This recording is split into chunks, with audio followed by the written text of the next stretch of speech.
안녕하십니까, 조재팔입니다. 오늘 아파트 한 3개 봅시다. 성남 8개 2021 타경 57068입니다.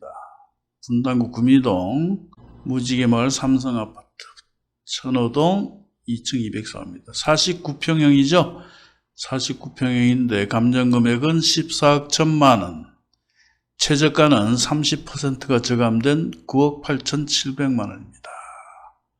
최저가 9억 8,700이면 굉장히 저렴합니다. 큰 평수가, 분당의 경우 큰 평수가 인기가 좀 떨어집니다. 평당 단가가 30평대, 20평대보다 평당 단가가 낮다.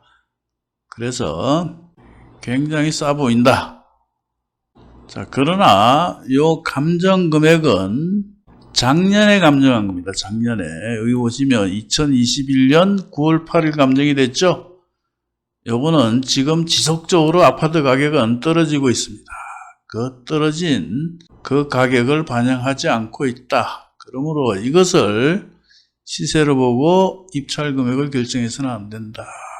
혹시 여러분들 중에 관심이 있으신 분은 9억 8,700이다. 그러면 최저가 언저리에서 한번 건드려 봐라.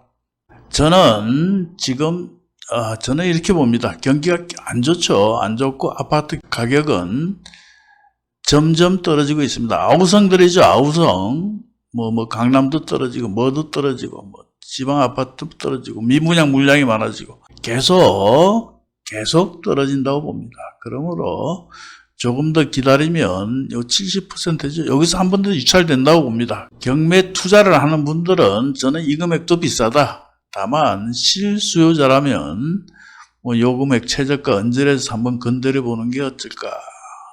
왜 그러냐 하면 지금 아파트를 장만하고자 하시는 분들이 부동산 가서 급매물 찾아보면 과거에 14억, 12억, 13억 요럴 게 분명합니다. 근데 경매라는 게 있지 않습니까? 가격이 막 오를 때는 더 오를 것으로 보고 금매가보다 높은 금액에 입찰을 하고 또 떨어진다고 봤을 때는 금매가보다 더 낮은 금액에 낙찰을 받을 수 있다. 그게 경매의 특징입니다.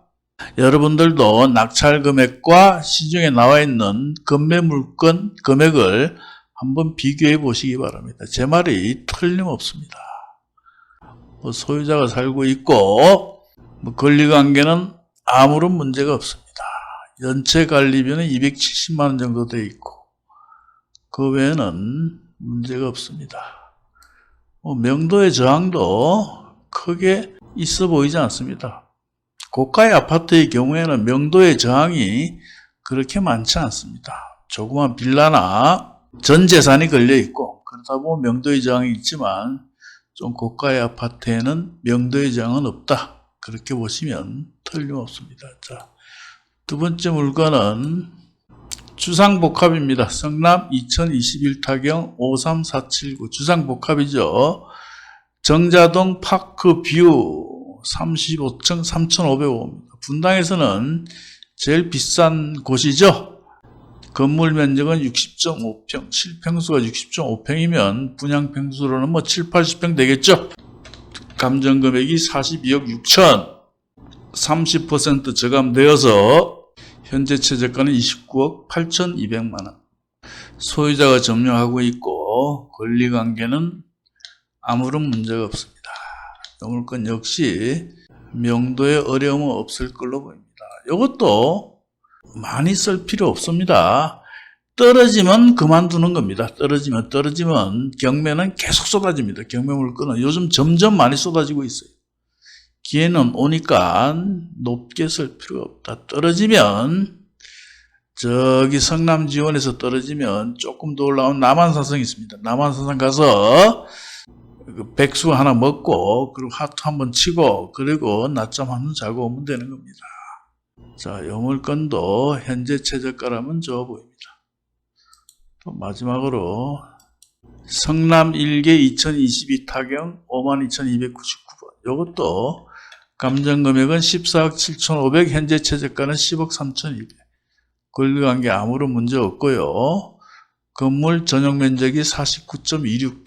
그러면 분양평수로는 58평형입니다. 58평형. 현재 최저가 10억 3,250만 원이면 굉장히 저렴합니다. 요거는 감정평가 금액이 조금 언제 됐나? 여러분 2022년도에 감정평가 했네요. 조금 떨어진 게 약간 반영이 된 것 같습니다. 아까 그 물건은 작년에 감정했기 때문에 좀 높게 감정평가된 것 같고 요거는 조금 빠진 거다. 근데 지금은 좀 더 떨어졌겠죠? 그러니 요것도 최저가 언저리에서 건드리면 요 최저가 언저리면 뭐 떨어져 봤자 얼마나 떨어지겠어요? 그렇죠? 31평도 뭐 12, 3억 하는 상황인데 지금 58평형이 2배가 되는 58평형이 10억 3,200이다. 리스크는 없는 편입니다. 떨어져 봤자 얼마 떨어지지 않는다. 자, 그리고 제가 왜 높게 쓰지 말라고 하냐면 얼마 전에 팔린 게 있어요. 얼마 전에 7월 11일을 팔린 게 있어요. 몇 분이냐 하면 58160 분당 아파트 물건에서 분당 여기 보시면 지난 7월 11일 날 팔렸습니다. 60평형이죠. 60평인데 감정금액이 20억, 최저가가 14억. 15억 5천에 팔렸습니다. 입찰자는 3명. 단촐하죠? 저는 이 물건이 입찰자가 지금 3명이지만 조금 있으면 단독 입찰이 될 수도 있다. 저는 그렇게 봅니다. 제가 2009년에 성남에서 아파트 경매를 굉장히 많이 했습니다. 그때 단독 입찰이 수두룩했습니다. 심지어 2회 유찰된 아파트가 단독으로 낙찰받는 경우도 있었다. 그때는 상황이 굉장히 심각했죠. 리먼 사태 나고.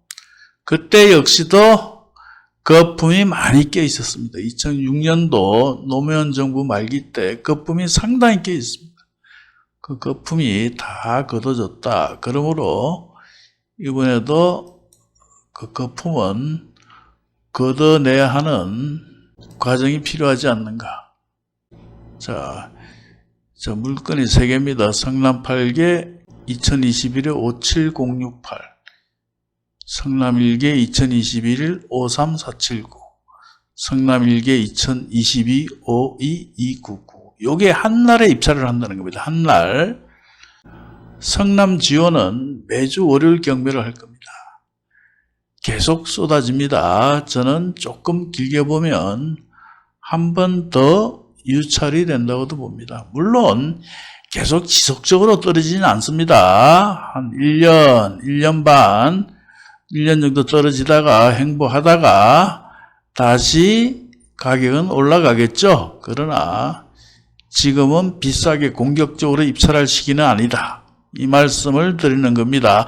자, 오늘 제가 말씀드리는 이유는 이 아파트가 좋다 나쁘다 이런 의미가 아니고 입찰 금액을 쓸 때 좀 보수적으로 결정하시라. 과거처럼 감정이 14억 1천원이면 뭐 12억 13억 이런 식으로 써서는 안 된다는 얘기예요. 이것도 마찬가지로 42억이라도 40억 쓰고 그러면 피똥 쌉니다. 전문 용어로 혈변이라고 하죠. 그러면 큰일 나는 겁니다. 그래서 제가 지금 오늘 말씀드리고자 하는 것은 입찰 금액 산정에 대해서 말씀드리는 겁니다. 분당 아파트의 경우 강남도 마찬가지죠. 저는 분명히 앞으로 이렇게 봅니다. 만약 높게 낙찰받은 경우 있죠. 미납 사건 굉장히 많이 나올 겁니다. 과거에도 그랬습니다. 과거에도 옛날 생각하면서 이런 물건을 14억 썼다가 잔금을 미납하고 재경이 나오는 경우 반드시 나온다. 그렇게 봅니다. 그러므로 한 번 떨어지고 두 번 떨어지고 계속 떨어질 수도 있어요. 떨어지더라도 경매 물건은 쏟아집니다. 언젠가는 낙찰됩니다. 자, 그래서 실소유자 입장에서는 지금 한 번 떨어진 이 물건들에 대해서 입찰을 고려해 보시고 투자를 하시는 분이다. 그러면 저는 한 번 더 떨어진다고 봅니다. 자, 오늘은 여기까지 하겠습니다. 영상을 보시고 도움이 되셨다면 구독과 좋아요 누르시면 3대가 재수가 좋습니다.